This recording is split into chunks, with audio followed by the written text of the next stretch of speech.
نماز کے تلفظ کی ادائیگی اور نماز کی حفاظت اور اللہ تعالیٰ کا فریضہ درست ادا کرنے کے متعلق آج کا جو ہمارا لفظ ہے وہ ہے وتبارک اسمک۔ اس کو بھی تھوڑا غور کر کے احتیاط سے پڑھنا چاہیے۔ وتبارک اسمک، اس کو اکثر لوگ سنا گیا کہ وہ وتبارک اسمک پڑھتے ہیں۔ وتبارا غلط ہے، وتبارک اسمک، وتبارک اسمک۔ اور اس کا جو لفظ کا معنی بنتا ہے، اس کا عام فہم ترجمہ جو ہے وہ یہ ہے کہ یا رب العزت، یہ بھی مخاطب کا صیغہ ہے کہ یا اللہ پاک جو ہمارے عین پاس موجود ہے، جو ہمارے سامنے موجود ہے، جو ہمارے اندر موجود ہے، اپنی شان کے مطابق ہم تو اس بات کو پوری طرح سمجھ بھی نہیں سکتے کہ ہمارے اندر وہ ذات کیسے سمائی ہوئی ہے، جس کی مثال لوگوں کی سمجھ اور فہم کے مطابق، سمجھ بوجھ کے مطابق بعض علماء، بعض اولیاء صالحہ نے یہ دی کہ جس طرح کیلے کے اندر دودھ موجود ہے،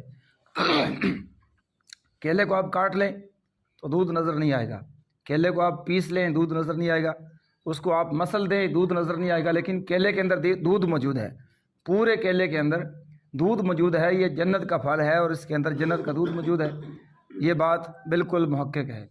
تو اسی طرح اللہ تعالیٰ کی ذات سے بھی کوئی جگہ، کوئی مخلوق خالی نہیں ہے۔ ہر ایک انسان میں، ہر ایک مخلوق میں اس کی قدرت ہے، اس کی نورانیت ہے، اس کی رحمت ہے، اور بالخصوص انسان کو اللہ پاک نے اشرف المخلوقات بنایا۔ اس کے روح کے دل کے اندر اس کی عین ذات کی جلوہ نمائی ہے، اس کی تجلیات ذات میں سے اس کی تجلیات ذات کا پرتو موجود ہے، اور انسان کی ہر حرکات و سکنات اسی کی کرشمہ سازی ہے۔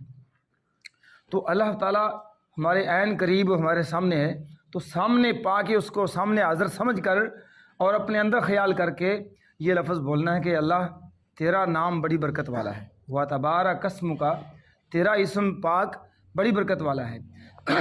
اسم کا، تیرا نام، اسم کا معنی نام ہوتا ہے، اور اللہ تعالیٰ کا کوئی ایک نام نہیں ہے بلکہ صفاتی نام ہماری شریعت میں 99 نام مشہور ہیں، اور تورات، زبور، انجیل مقدس اور دیگر صحائف اور قرآن و سنت کے اندر تمام کو اگر جمع کیا جائے تو اللہ رب العزت کے 5000 صفاتی نام ملتے ہیں، اور جناب رسول پاک صلی اللہ علیہ وسلم کے بھی 5000 صفاتی نام ملتے ہیں۔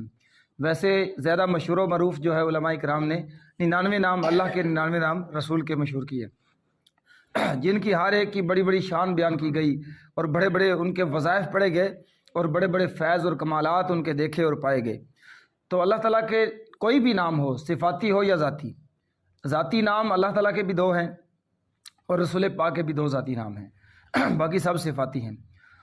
ذاتی نام اللہ اور ہو، یہ علیحدہ علیحدہ اللہ اور ہو، جس طرح آیت الکرسی کے اندر اللہ پاک نے ارشاد فرمایا کہ اللہ لا الہ الا ہو، تو اسی طرح یہ اللہ تعالیٰ کے 2 ذاتی نام ہیں، اس میں اللہ اور اس میں ہو بھی ذات پاک ہے۔ اور جناب رسول پاک صلی اللہ علیہ وسلم کے بھی 2 ذاتی نام ہیں، ایک محمد صلی اللہ علیہ وسلم، دوسرا احمد۔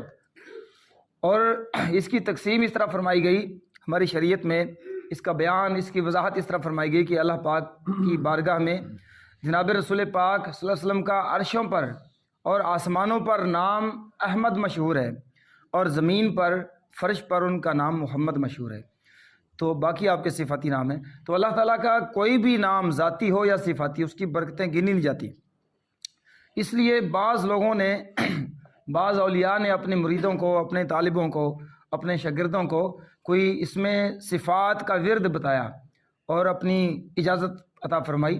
مثال کے طور پر یا حیو یا قیوم، اس کا ورد کریں، یہ 2 نام اللہ تعالیٰ کے، یا حیو ہمیشہ زندہ رہنے والا، اور خود زندہ، اپنی قدرت سے، اپنی کاملیت کے ساتھ زندہ ہے، ازلی ابدی زندہ ہے۔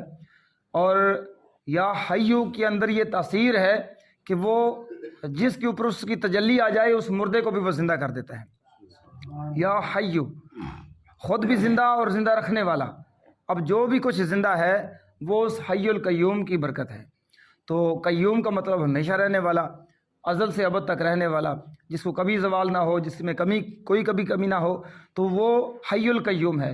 اب اس کو زبانی طور پر کوئی بندہ پڑھے اور اس کو پڑھنے سے اس کے ہر ایک حرف کے بدلے نیکیاں اس کی علیحدہ ہیں، اس کی نورانی تجلیات علیحدہ ہیں، اس کی برکتیں علیحدہ ہوں گی، اس کی بیماریوں کی شفا علیحدہ ہوگی، اور اس کی اللہ تعالیٰ کی بارگاہ میں دعائیں قبول ہونے کا یہ الگ سلسلہ ہوگا۔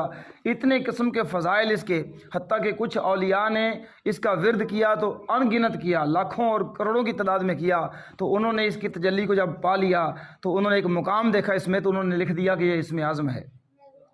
حالانکہ اسم اعظم اسم ذات ہے جو صحیح تحقیق سے ثابت ہے، لیکن جس نے جس اسم کو پکڑ لیا اور جس اسم سے اس نے کوئی ایسا مقام دیکھ لیا، بہت بلند مقام پا لیا، تو اس نے کہا کہ بس یہی سب کچھ ہے، یہ اسم اعظم ہے۔